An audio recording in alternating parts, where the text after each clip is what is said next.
Buenas tardes, hermanos adventistas. Hoy yo, Oseas, el profeta, les estaré hablando de mis hijos. ¿Recuerdan sus nombres? Jezreel era mi hijo mayor. Lo-Ruhama era mi hija del medio, mi única niña. Y Lo-Ammi era mi niño. Jezreel se refiere al campo donde el rey Jehú mandó a cortar todas las cabezas de los 70 hijos de Acab y las puso allí en montones. Era un lugar de destrucción y desolación. Porque los nombres de mis hijos iban a ser símbolos de la destrucción de mi pueblo. El segundo nombre, mi hija Lo-Ruhama, su nombre era sin misericordia, porque Dios no iba a mostrar misericordia al pueblo. Y mi tercer hijo se llamaba Lo-Ammi, el más jovencito, que significa no eres mi pueblo, porque Dios estaba rechazando a Israel de que fuesen su pueblo. ¿Recuerdan que en una ocasión les hablé acerca de mis amigos los panaderos? Muchas veces fui a visitarlo y fui con mi hijo mayor, Jezreel, el más travieso de todos. Jezreel, en una ocasión, mientras estaba conversando con mi amigo, sacó toda la leña del horno y cuando la harina estaba lista para ser puesta allí, obviamente no se cocinó nada. En otra ocasión hizo totalmente lo opuesto. Él cogió toda la madera que había disponible y la puso dentro del horno. Parecían llamas de fuego, tanto que el pan se quemó totalmente. Mi amigo se enfadó bastante en esa ocasión. En otra ocasión, mientras mi amigo había hecho la masa para el pan, mi hijo Jezreel vino y mezcló, iba a hacer pan de trigo, lo mezcló con harina. Y las ventas de mi amigo estuvieron terribles ese día. Le dañó un poco su reputación. En otra ocasión, él y yo estábamos hablando y se nos olvidó, estábamos tan enfocados en los asuntos de nuestro país, en nuestra conversación, que se le olvidó voltear el pan y quedó totalmente quemado por un lado, mientras que por el otro todavía estaba crudo. Todo esto era bastante parecido a lo que estaba ocurriendo con mi país. Mi pueblo se supone que delante de Dios fuesen sacerdotes para todas las naciones. Todo mi pueblo iba a ser una nación de sacerdotes. Pero ellos eran tan fríos que no calentaban los corazones de las naciones vecinas para que vinieran a Dios. En otras ocasiones eran tan celosos que hacían que la gente rechazara a Yahweh, el nombre de nuestro Dios.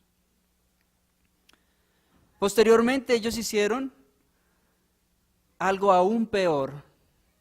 En vez de ser diferente, ante Dios se mezclaron, como mi hijo mezcló la harina con el trigo, se mezclaron con las naciones. Y ya no podían ser lo que Dios deseaba que ellos fueran. De hecho, Israel llegó a ser como el pan que fue quemado por un lado y crudo por el otro, totalmente inútil a los ojos de Dios. La razón de su existencia para ser una nación santa y separada para Dios había quedado totalmente fallida, porque ellos no estaban viviendo de acuerdo a eso. Cuando yo veo la situación de su país, Estados Unidos, veo que en muchas iglesias ha ocurrido algo semejante. Se han mezclado tanto con el mundo que son indiferenciables, tanto que inclusive aceptan los vicios del mundo. No voy a mencionarlos individualmente, pero ustedes saben que es así. Mi pueblo estaba haciendo todas estas cosas sin darse cuenta de que Dios recordaba cada uno de sus pecados. Mi amigo el panadero siempre se recordaba de Jezreel y después de estos eventos siempre le prestaba atención, siempre recordaba sus travesuras. Pero qué terrible cuando Dios recuerda nuestros pecados. Dios declaró a mi pueblo: sus obras pecaminosas siempre están delante de mí. Ustedes pueden ver eso en Oseas capítulo 7, versículo 2. A mí me dolía mucho la situación de mi pueblo. Si solo se volviesen a Dios, podrían decir, junto con la promesa declarada para Judá a través de Isaías: yo soy el que borro tus rebeliones por amor a mí mismo, y no me acordaré de tus pecados. Pero ellos no se arrepentían. Ellos podrían haberse alegrado de ser perdonados y restituidos y exclamar junto con David: bienaventurado aquel cuya transgresión ha sido perdonada y cubierto su pecado. Bienaventurado el hombre a quien el Señor no culpa de iniquidad y en cuyo espíritu no hay engaño. Mientras algunos en mi pueblo sentían la dolorosa situación de la pecaminosidad de ellos, la gran mayoría ni siquiera se daban cuenta que estaban deshonrando a Dios. Ni siquiera podían exclamar junto con David que deseaban arrepentirse, cuando él dijo: cuando callé mi pecado, mis huesos se envejecieron en mi gemir todo el día, porque de día y de noche se agravó sobre mí tu mano, se volvió mi verdor en sequedades de verano. Pero sin embargo, porque ellos no oraron, no vino alivio, sino que seguramente en los diluvios de grandes aguas no se acercarán a Dios. Y podemos ver que mi pueblo no se acercó a Dios aún ante la inminente inundación de los ejércitos de Asiria. En vez de buscar a Dios, fueron a buscar alianzas con otras naciones. Hoy en día su nación está en medio de muchos disturbios militares y políticos. ¿Está usted orando por el retorno de su pueblo a Dios? Dios declara: si mi pueblo, quien es conocido por mi nombre, se humillara y orara y buscara mi nombre, entonces escucharé del cielo y sanaré su tierra. Estados Unidos necesita sanación. Pero en lugar de arrepentimiento, mi pueblo respondió de tal manera que Dios declara: la arrogancia de Israel testifica contra ellos, pero ellos rehusaron regresar al Dios suyo. ¿Ocurrirá igual en Estados Unidos? Mi otra niña, Loruhama, mi preciosa niña, ella era tan dulce, pero era tan ingenua, que siempre se metía en problemas y siempre empezaba a gritar pidiendo por la ayuda de su papito. Me recuerda mucho la situación de mi país. Israel estaba actuando de manera totalmente ingenua y tontamente, tanto que Dios declara: careciendo de discernimiento, se dirigieron a Egipto para pedir ayuda. Ellos se volvieron a Asiria para protección, pero fueron derribados como pájaros que volaban en montón cuando la red cayó sobre ellos. De la misma forma en que Dios siempre trataba de buscar a su pueblo, yo oraba constantemente para que mi niña no se metiera en problemas. Por último estaba mi hijo menor, Loami, no mi pueblo. Él era el más rebelde de todos, tanto que a la edad de 15 años se fue de la casa. Él pensaba que yo solamente estaba allí para hacerlo infeliz, que yo era aquel viejo que me deleitaba en hacerlo infeliz. Cuando él salió de la casa, yo le di un terreno, pero poco tiempo después él cayó en grandes problemas, ya que su campo no dio frutos. Y adivinen qué hizo mi hijo después de haber sido bien enseñado por mí. ¿Se tornó a Dios? No. Lo que él hizo fue empezar a drenarse la sangre en rituales paganos a Baal para tener fertilidad en sus campos, de la misma manera en que mi pueblo comenzó a hacerlo. Como resultado, a él, tanto como al resto de los israelitas que lo hicieron, Dios les causó infertilidad. Llegaron a ser estériles. Así que Loami nunca me dio nietos. ¿Cuántas veces la iglesia cristiana no se fija de lo que hace delante de Dios? ¿Cuántas veces tú has adoptado prácticas del mundo que deshonran a Dios. ¿Cuántas veces has hecho algo así? Cuando vi a mi hijo hacer esto, verdaderamente rompió mi corazón, porque yo había predicado el mensaje a Israel en contra de estas prácticas.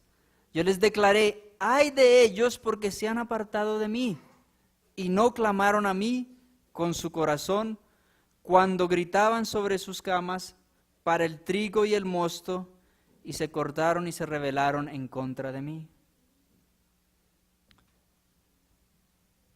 Mi hijo era como Israel, y él no sabía que yo quería ayudarle, así que me mentí acerca de su situación.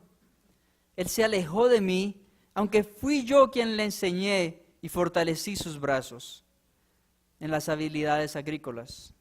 Y sin embargo, él simplemente no quiso aprender.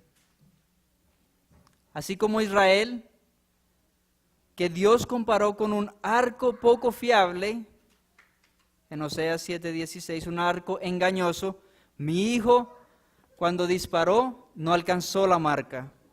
Israel tampoco estaba dispuesto a declarar la gloria de Dios, que era su propósito de existir, ni a declarar las riquezas de aquel que los llamó de la oscuridad a su admirable luz. Realmente entristeció mi corazón al ver a mi hijo sufrir innecesariamente. Todo lo que él necesitaba hacer era tornarse a mí. Finalmente opté por dejarlo sufrir las consecuencias de sus acciones, para ver si en el momento adecuado él recapacitase y viniese a mí por ayuda. Escuchen el corazón de otro padre, quien tenía su corazón quebrantado y lleva una acusación muy personal a sus hijos. Se apartaron de mí, hablaron mentiras contra mí, no clamaron a mí, se rebelan contra mí. Aunque yo enseñé y fortalecí sus brazos, contra mí pensaron el mal. La relación de Dios con sus hijos no andaba nada bien. No sé cuántos padres acá pasan por situaciones semejantes con sus hijos. Quiero que sepas que Dios comprende tu situación. Él la vivió. Y aún hoy en día muchos hijos le son rebeldes.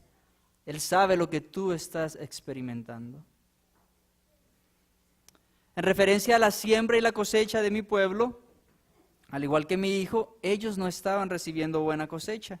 Dios declara: sembraron viento y torbellino, y segarán torbellino.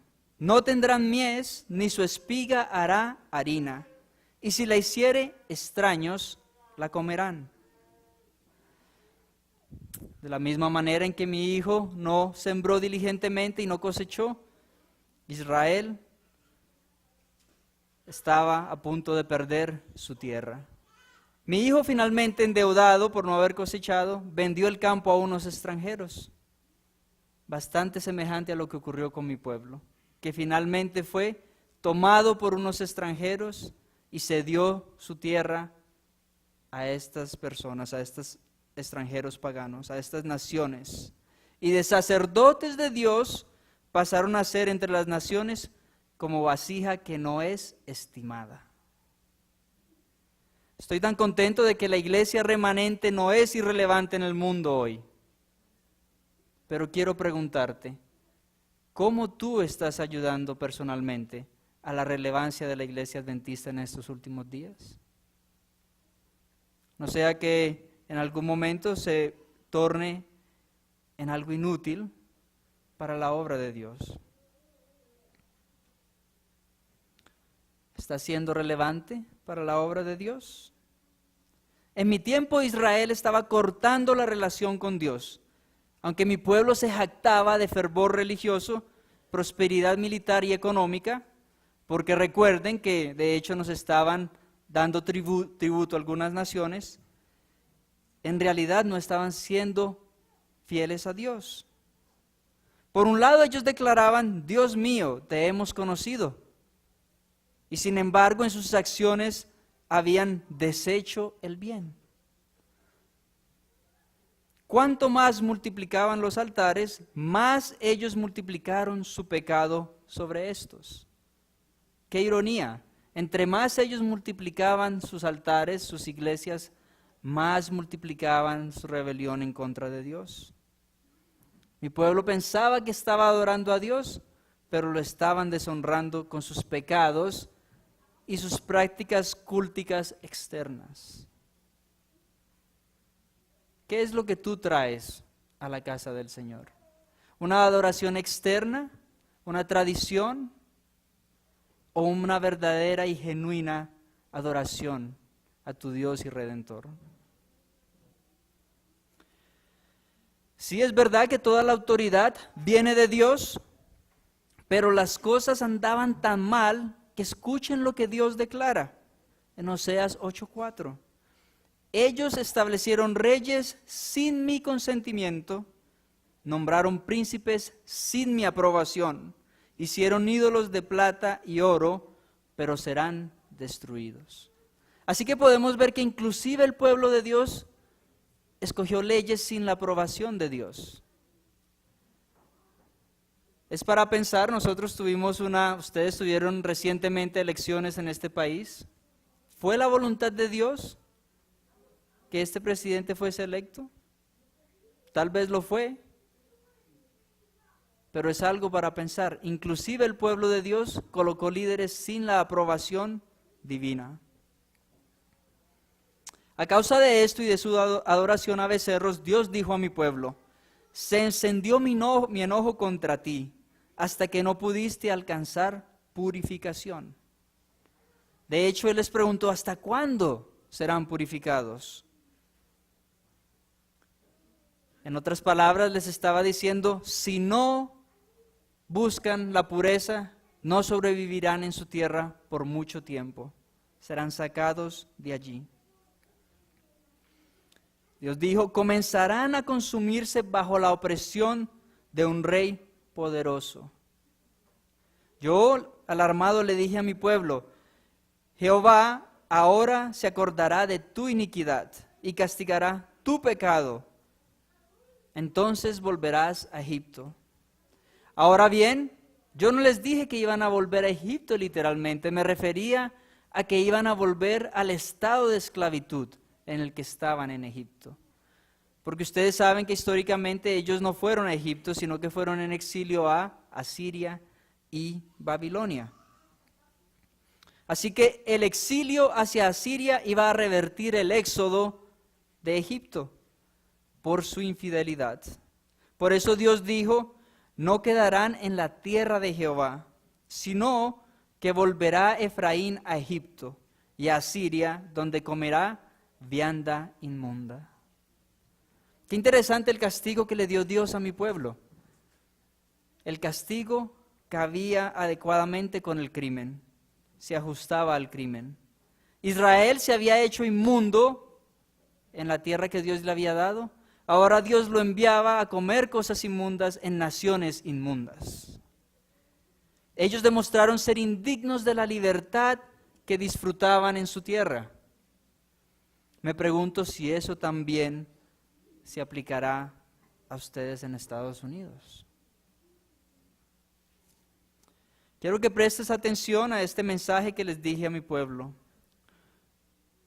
Olvidó pues Israel a su hacedor y edificó templos, y Judá multiplicó ciudades fortificadas, mas yo meteré fuego en sus ciudades, el cual consumirá sus palacios.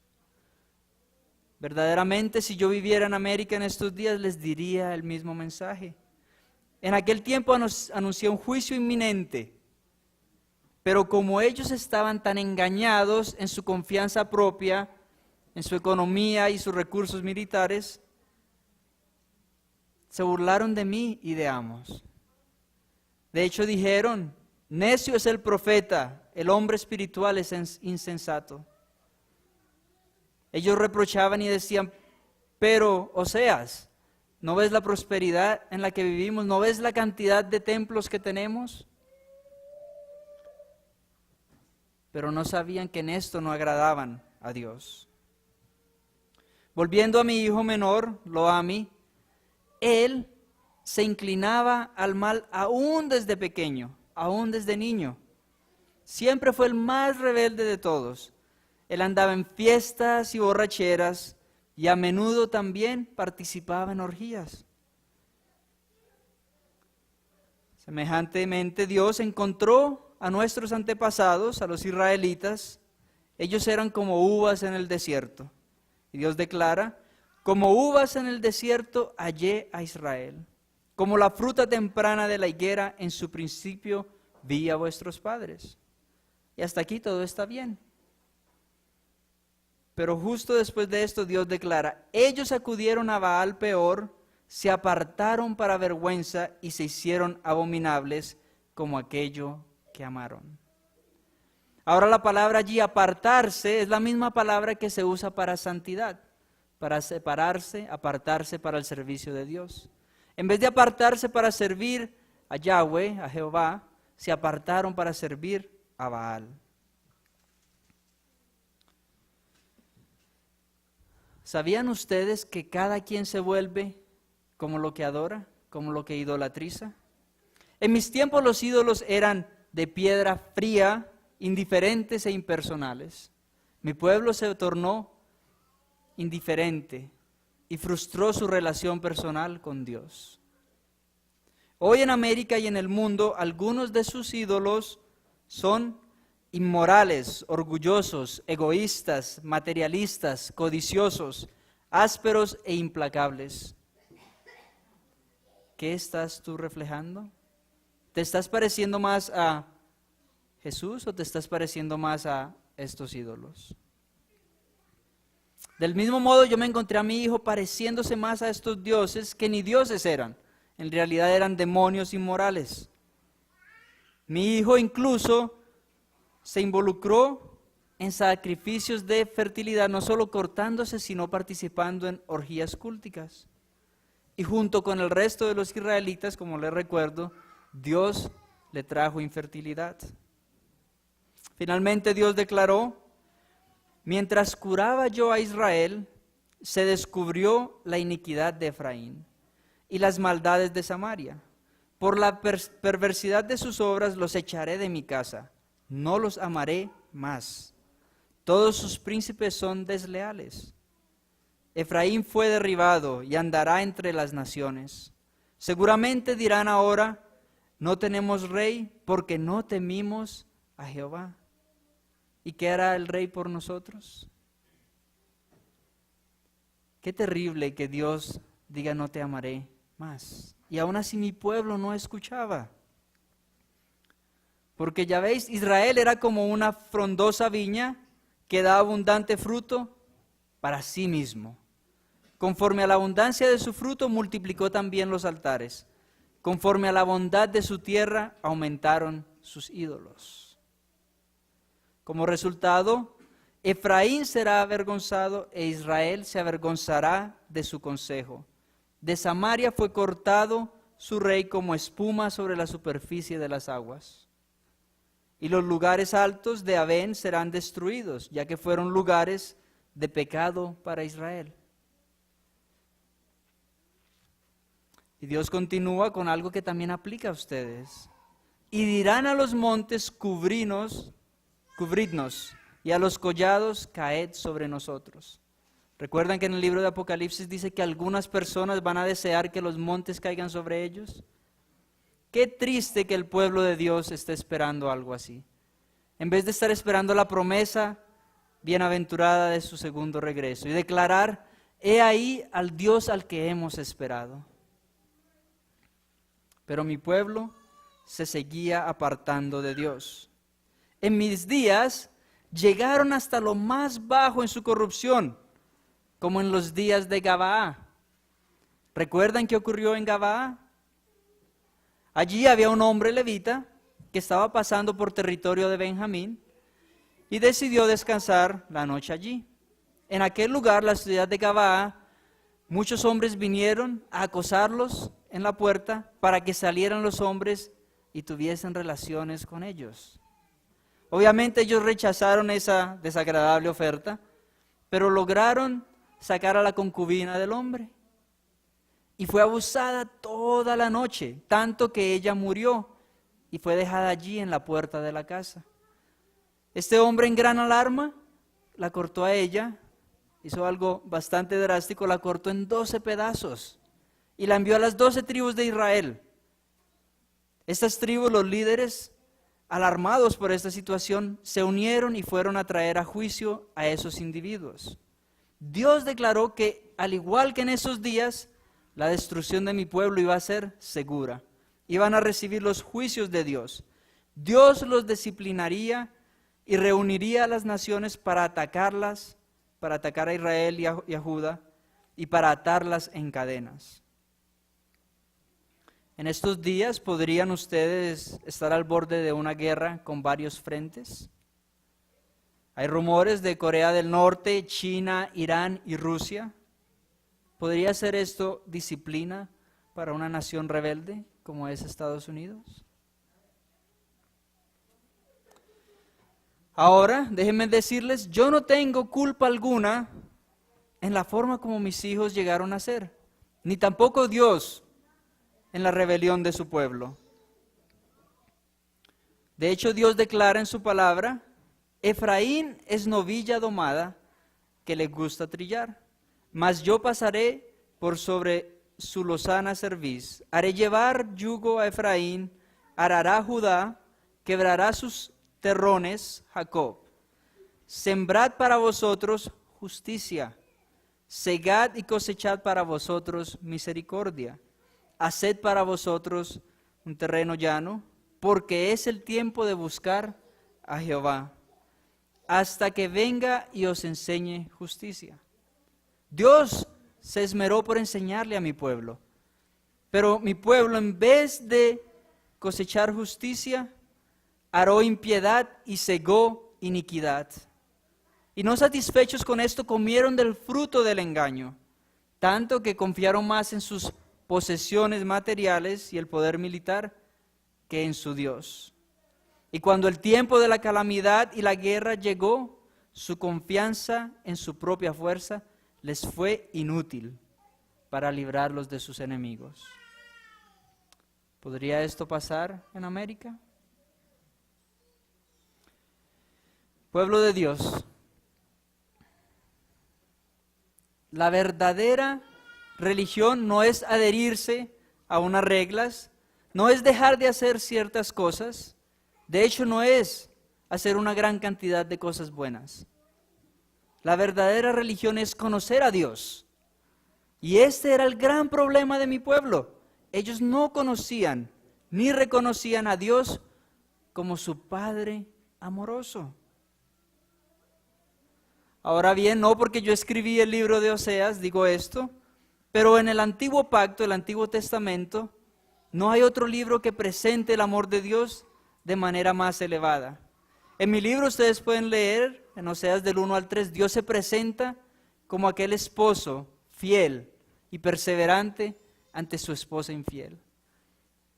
Y en Oseas 11 se presenta como el padre que tiene un inigualable amor por su hijo y persevera siempre hasta el fin. La metáfora cambia de un marido amoroso a un padre amoroso, pero en ambas ocasiones aparece como el amante infatigable que hace todo lo posible por salvar a sus seres queridos.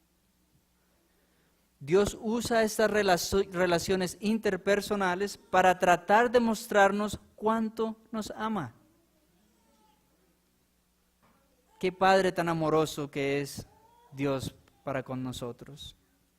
Quiero que abran sus Biblias en Oseas capítulo 11, versos del 1 al 8, y estaremos examinando cada uno de estos versos. Oseas capítulo 11, verso del 1 al 8. En el verso 1, Oseas capítulo 11, versículo 1. Cuando Israel era muchacho, yo lo amé, y de Egipto llamé a mi hijo. Ahora bien, Mateo usa esto para referirse a Jesús cuando regresó de Egipto, cuando José fue dicho por el ángel que Herodes el Grande había muerto. Sin embargo, en la Biblia, mi hijo en relación con Dios en el Antiguo Testamento tiene 3 connotaciones, tiene 3 referencias. La primera es refiriéndose a la nación de Israel. Mi hijo era la nación de Israel. En segundo lugar, se refería al rey de Israel, a quien Dios ya consideraba su hijo. Y en tercer lugar, se refería al Mesías, la forma en que Mateo lo usó. Cuando yo hablé estas palabras, me refería a la nación de Israel. Y podemos ver esto en el próximo verso, vengan conmigo, Oseas 12.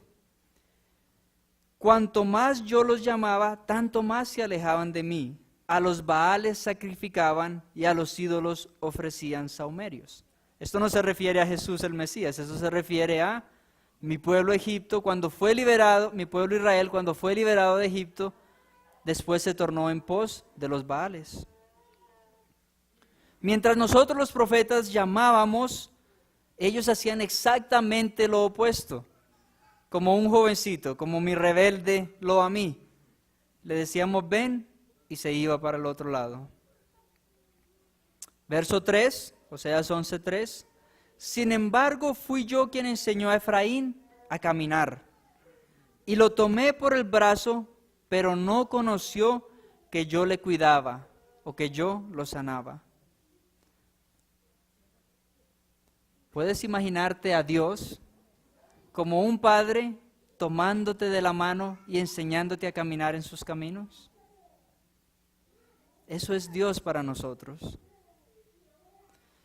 ¿Alguna vez tú le has dado tu mano o tu dedo a un niño cuando está empezando a caminar para ayudarle a caminar? Esta es la imagen que Dios presenta a su pueblo. Yo era aquel que te estaba enseñando a caminar, te estaba fortaleciendo. ¿Qué sintieron ustedes cuando le ayudaban al niño al caminar? Se siente bien, ¿verdad? Dios se siente bien en ayudarnos, si solamente estiramos nuestra mano para dársela. ¿Has tú tomado la mano de Dios hoy? ¿Has caminado con Él?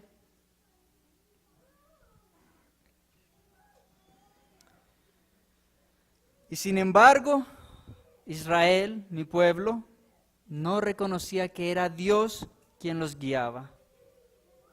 ¡Qué tragedia! Presten atención al siguiente verso. Vayan a sus Biblias, Oseas 11:4. Con cuerdas humanas los atraje, con cuerdas de amor. Y fui para ellos como los que alzan el yugo de sobre su cerviz, y puse delante de ellos la comida. ¿Pueden ustedes entender ese texto? Como está ahí, yo entiendo solo la primera parte. Con cuerdas humanas los atraje, con cuerdas de amor. Pero la segunda parte suena bastante extraño. Y fui para ellos como los que alzan el yugo de sobre su cerviz, y puse delante de ellos la comida. Parece como si Dios estuviera siendo incoherente y estuviese hablando de una relación paternal y luego empezase a hablar de una relación de agricultura, de poniendo el yugo sobre un animal. Déjenme explicarles lo que pasó. En mi idioma, en el hebreo, nosotros no usamos las vocales, solamente usamos las consonantes. Así que cuando yo escribí, un escriba en el futuro colocó las consonantes equivocadas. Déjenme explicarles. La palabra yugo de sobre en hebreo es ol-al. Y la palabra infante o niño es ulal. Las mismas consonantes, diferentes vocales. Así que una traducción adecuada a lo que yo dije sería: y yo, Dios, fui a ellos como uno que levanta al niño hacia su mandíbula o hacia su mejilla, y puse delante de ellos comida. Así como un padre que recoge a su hijo para darle de comer, de la misma manera hizo Dios con Israel en el desierto. El verso 5 continúa: no volverá a tierra de Egipto, sino que el asirio mismo será su rey, porque no se quisieron convertir, caerá espada sobre sus ciudades, y consumirá sus aldeas, y las consumirá a causa de sus propios consejos. Ya les dije anteriormente que mi pueblo no fue a Egipto sino a Asiria. Aquí Dios nos corrobora esta información. Así que aquí no hay contradicción. Dios está diciendo no irán para Egipto, aunque irán para Egipto en el sentido de que llegarán a la esclavitud como en Egipto. Pero esto ocurrirá en Asiria y en Babilonia en esta segunda ocasión. Así que la espada y la destrucción vinieron a Israel, pero no solamente como un castigo, sino como una corrección, con el propósito de llamarlos a Dios. Vengan conmigo al verso 7, Oseas 11:7. Entre tanto, mi pueblo está adherido a la rebelión contra mí. Aunque me llaman el Altísimo, ninguno absolutamente quiere enaltecerme. Ahora recuerdo a mi pequeño Israel. Cuando intenté explicarle, recuerdan a Yisrael, mi hijo mayor, el más travieso. En repetidas ocasiones fuimos por la ciudad y yo le decía, no te sueltes de la mano porque pasará un camello o un caballo y te va a lastimar, te va a pisar.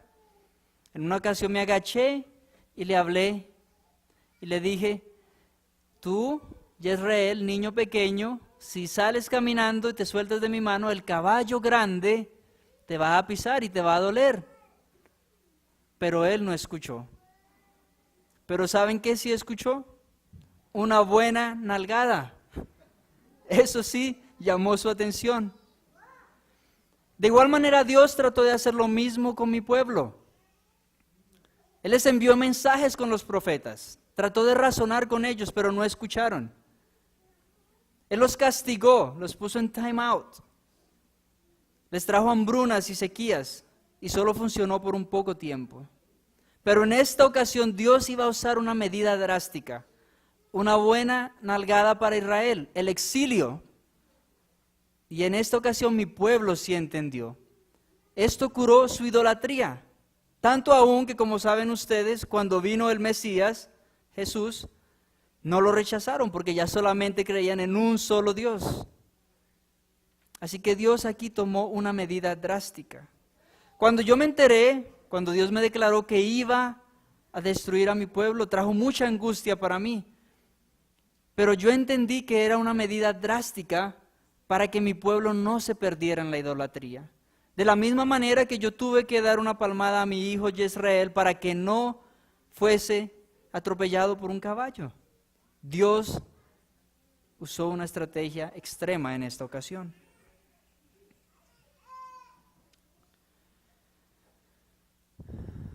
Pero nosotros podemos ver algo interesante en el corazón de Dios. Padres, madres, hoy en el Día de la Madre, ¿qué no harían ustedes porque su hijo fuese salvo? Todo. ¿Qué no dejarían de hacer ustedes para que su hijo se salvase? Escuchen a Dios anhelando a su hijo rebelde. Vamos a Oseas capítulo 11, verso 8. ¿Cómo podré abandonarte, oh Efraín? ¿Te entregaré yo, Israel? ¿Cómo podré yo hacerte como a Adma o ponerte como a Seboim? Mi corazón se conmueve dentro de mí, se inflama toda mi compasión. El solo pensamiento de entregar a su pueblo causaba a Dios un indescriptible dolor. Él mismo estaba profetizando que iban a ser destruidos, pero el solo pensar en esa destrucción traía lamento a su alma. ¿Cómo podría él entregar a Israel en las manos de Asiria? Ustedes pueden ver aquí el corazón de un padre rompiéndose. A pesar de que él ha hecho todo lo posible por salvar a su nación, ellos lo han rechazado. Han ido en pos de otros y él tiene que tomar una medida extrema. ¿Puedes tú oír a nuestro Padre Celestial? ¿Puedes tú sentir su amor? ¿Puedes ver entonces que la esencia del pecado no es quebrantar reglas, no es romper ninguna regla? sino romper el corazón de nuestro amado Padre. Eso es el pecado. De la misma manera en que la rebelión de mis hijos causaba dolor a mi corazón, nuestros pecados causan dolor a nuestro Padre Celestial.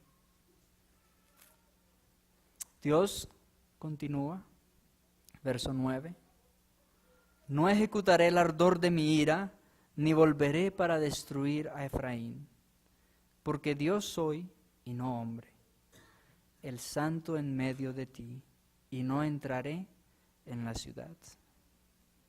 Dios está diciendo que aunque debería destruirlos, pero como Él es Dios y Él hizo una promesa a Jacob, Él hizo una promesa a Abraham, Él hizo una promesa a David, no los iba a destruir completamente.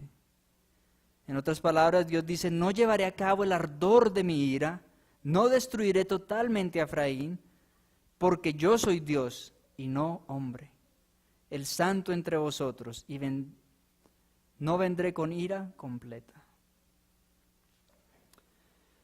Noten una palabra clave en estas frases. Dios dice que Él es el santo entre vosotros. Mi compatriota que predicaba en el sur, el profeta Isaías, menciona acerca de Dios con nosotros, Emmanuel, como la esencia al problema en nuestra relación con Dios. Mientras el pecado nos separa de Dios, Dios se acerca. Mientras el pecado esconde el rostro de Dios de nuestra vista, Dios se manifiesta en Yeshua HaMashiach, Jesús el Mesías.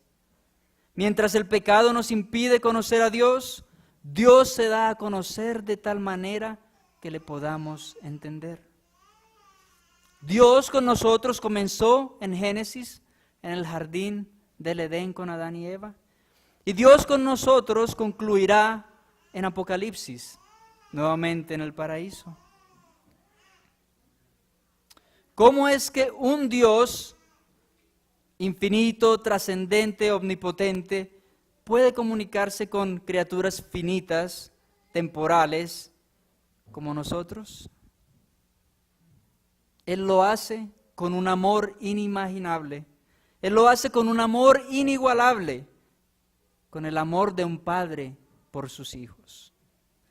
Dios te dice hoy, hermano que estás aquí, o a quienes nos escuchan por la web, Dios te dice, ¿se olvidará la mujer de su niño de pecho para dejar de compadecerse del hijo de su vientre? Pues aunque éstas lleguen a olvidar, yo nunca me olvidaré de ti. Esa es la promesa de tu Padre amado hacia ti. Aunque tu madre, aunque tu padre te rechacen, Dios nunca lo hará. Te pregunto en esta mañana, ¿deseas tú venir a Dios? Él está allí de pie con sus brazos abiertos. Y no está quieto, está acercándose hacia ti con sus brazos abiertos, tu amoroso Padre Celestial. ¿Acudirás en esta mañana a disfrutar de su amor? Si tu deseo es regresar a los brazos de tu amoroso Padre, les pido que vengan a frente. Y tú que nos escuchas en la web, puedes inclinarte con nosotros de rodilla allí donde estás. Si en esta mañana tú deseas regresar a los amorosos brazos de tu Padre, vamos entonces a inclinar nuestros rostros.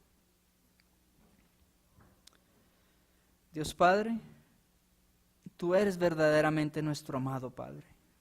Aunque nosotros nos hemos rebelado en muchas ocasiones, aunque nosotros te hemos rechazado en innumerables ocasiones, tú eres ese amoroso Padre que sigue persistiendo por el amor de su Hijo.